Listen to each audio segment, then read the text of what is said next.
Hey there, it's Becca.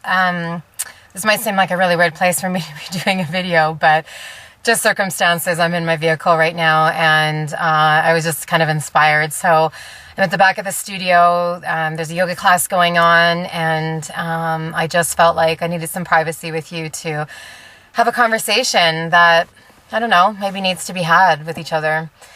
So, yeah, one of my yoga retreats is coming up, and it is in Indonesia. It's one of my favorite places to go travel to for a variety of reasons. If you've ever been to Gili Air, it is one of those places that you literally step off the boat into the water and carry your bags onto this island, and there's a feeling of serenity and peace that absolutely just completely washes over you as you head out to your cabins or wherever you're staying right on the ocean. And it's so quiet. There's no motorized vehicles, and it's got a really chill kind of nightlife, and it's not overly busy. And so I'm there teaching yoga from April 20th to the 30th this year, 2015. And the name of the retreat was interesting because I thought of all these kind of clever names to call it.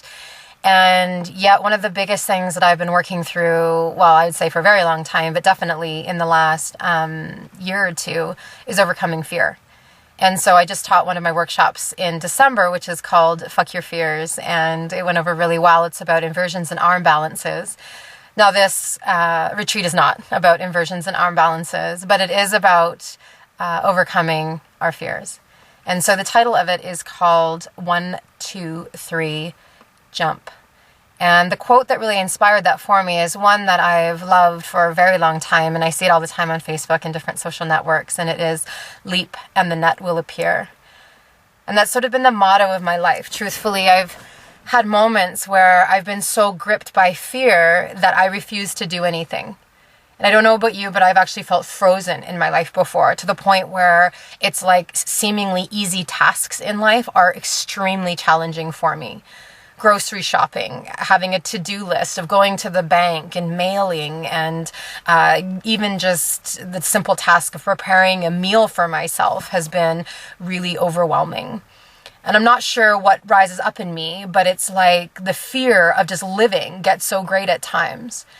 And someone would say, well, what the fuck are you fearing? Like, seriously, what are you fearing? And it's everything.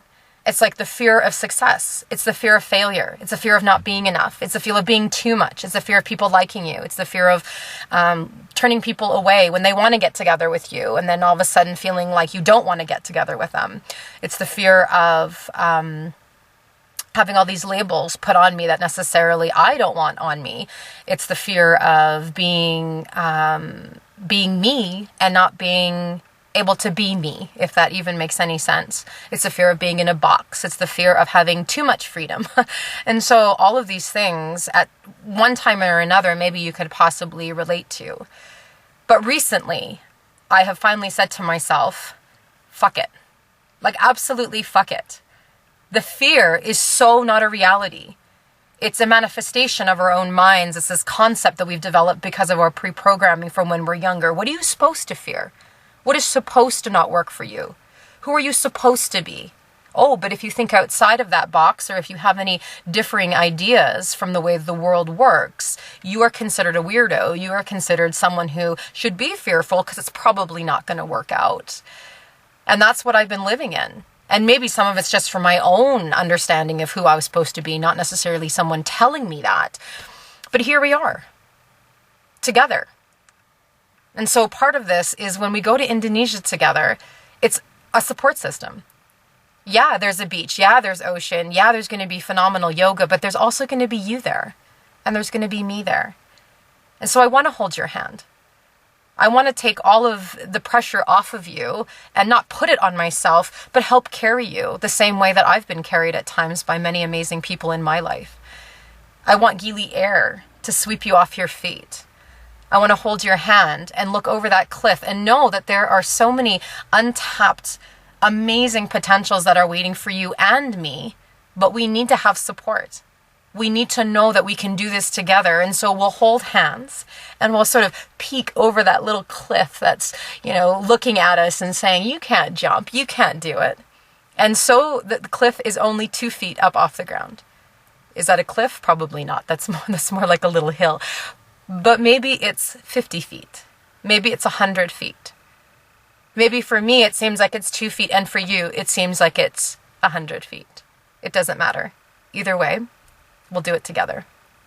So I hope that you join me in April 20th to the 30th. 1, 2, 3, jump.